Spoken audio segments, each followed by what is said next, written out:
আজকে তোমাদের দেখাবো ইনস্ট্যান্ট রাবা ইডলি মানে সুজির ইডলি কী করে বানানো যায়।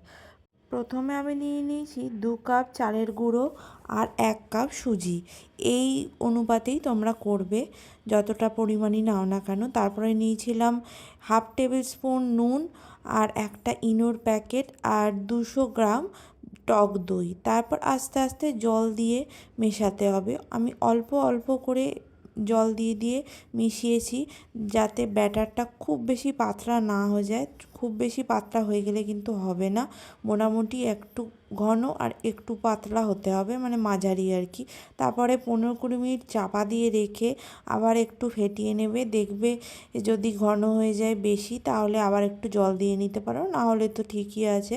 ইডলি করার যে পাত্রটা থাকবে ওটাতে আগে জলটা ফুটিয়ে নেবে, তারপরে এটা দিয়ে চাপা দিয়ে দেবে। আর 15 মিনিট রাখার পরে তারপরে দেখবে কাঁটা চামচ বা টুথপিক দিয়ে যে লেগে যাচ্ছে কি না। যদি লেগে যায় আর একটুখানি চাপা দিয়ে রাখতে হবে।